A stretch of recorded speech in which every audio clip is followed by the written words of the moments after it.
இந்த செய்தியை உங்களுக்காக வழங்குவது அருண் மசாலா.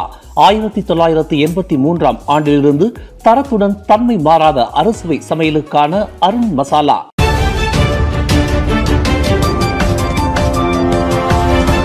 வணக்கம். திசைகளின் ஒரு மணி செய்திகள். மாசிசாவுடன் இணைந்து பணியாற்ற ஜாசேகாவிற்கு ஆர்வம் இல்லை.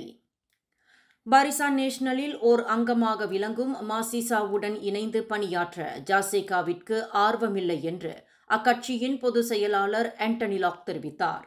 அதேவேளையில் சீனர்களை தளமாக கொண்ட மாசிசாவுடன் இணைந்து பணியாற்றுவதற்கு ஜாசேகா ஆர்வம் கொண்டுள்ளதாக எந்த சமயத்திலும் அறிவித்தது கிடையாது என்று போக்குவரத்து அமைச்சருமான ஆண்டனி லாக் திட்டவட்டமாக தெரிவித்தார். மடானி அரசாங்கத்தில் ஒரு பகுதியாக மாசிசா இருந்தபோதும் அந்த கட்சியுடன் எந்த வகையிலும் ஒத்துழைப்பு கொள்ள ஜாசேகா விரும்பியது கிடையாது என்று ஆண்டனி லாக் குறிப்பிட்டார். பாரிசான் நேஷனலுடன் ஒத்துழைப்பு கொள்ள ஜாசேகாவினால் முடியும், ஆனால் அதில் இருக்கக்கூடிய உறுப்பு கட்சிகளின் ஒத்துழைப்பு தொடர்பான உள் விவரங்களை அந்த கூட்டணிதான் முடிவு செய்ய வேண்டும் என்று அவர் விளக்கினார். காசா மக்களுக்கான மனிதாபிமான உதவித்தொகையாக கூடுதல் 100 மில்லியன் ரிங்கெட் வழங்குவதாக பிரதமர் டத்தோஸ்ரீ அன்வார் இப்ராஹிம் நேற்று இரவு அறிவித்தார். மோசமடைந்து வரும் நெருக்கடி சூழ்நிலையில் பாலஸ்தீனியர்களுக்கு தொடர்ந்து ஆதரவு வழங்குவதில் மலேசியாவின் நிலைப்பாட்டை அவர் மறுபடியும் உறுதி செய்தார். நேற்று இரவு கோலாலம்பூர் டத்தாரான் மர்டேகாவில் நடைபெற்ற மாலாம் ஹிம்புனான் டான் சலாமத் மலேசியாக்கு பர்சமா காசா என்ற பேரணியில் உரையாற்றிய நிதியமைச்சருமான அன்வார், கடந்த 2023 ஆண்டு பாலஸ்தீனுக்கு மலேசியா 100 மில்லியன் ரிங்கெட் நிதியுதவி வழங்குவதாக அறிவித்தது. அதன் தொடர்ச்சியாக இப்போது மேலும் கூடுதலாக 100 மில்லியன் ரிங்கெட் மலேசியா வழங்குகிறது என அன்வார் அந்த பேரணியில் அறிவித்தார். மேலும் இந்த நாடு அமைதியாகவும் சுதந்திரமாகவும் இருக்கிறது, இதை நீங்கள் உணர்ந்து அமைதியையும் சுதந்திரத்தையும் தற்காத்துக் கொள்ளுங்கள் என மலேசியர்களுக்கு அன்வார் வேண்டுகோள் விடுத்தார். தங்களை பிடிப்பதற்கு முயற்சி செய்த போலீஸ்காரர் ஒருவரை கொன்றதாக 4 இளைஞர்கள் அலோஸ்தார் மேஜிஸ்ட்ரேட் நீதிமன்றத்தில் இன்று குற்றஞ்சாட்டப்பட்டனர்.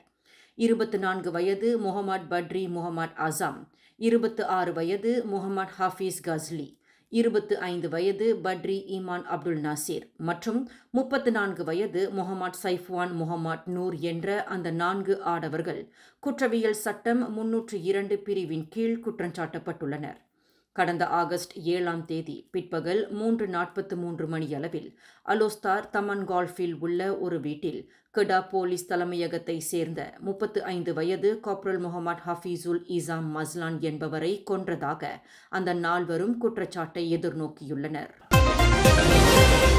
மாணவர் ஒருவரை பகடிவதை செய்ததாக கைது செய்யப்பட்டு தடுப்பு காவலில் வைக்கப்பட்ட இடைநிலைப்பள்ளியை சேர்ந்த 6 மாணவர்கள் போலீஸ் ஜாமீனில் விடுவிக்கப்பட்டுள்ளனர்.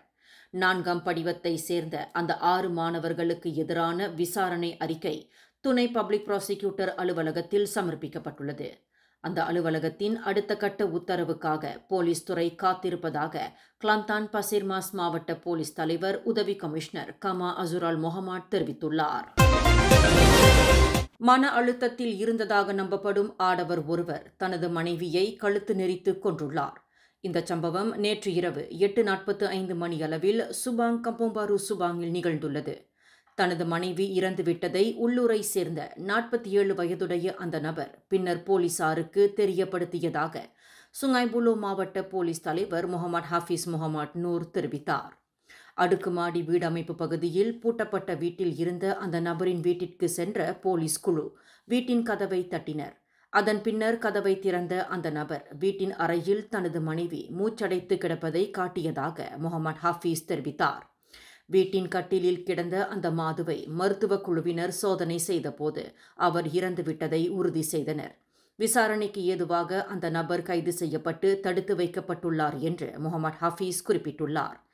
இல்லற வாழ்வில் ஏற்பட்ட பிரச்சினை காரணமாக 52 வயதுடைய தனது மனைவி மீது தாக்குதல் தொடுத்துள்ளதாக அந்த நபர் வாக்குமூலம் அளித்துள்ளார். வாகன பட்டறையில் ஏற்பட்ட தீ விபத்தில் 40க்கும் மேற்பட்ட வாகனங்கள் அழிந்தன.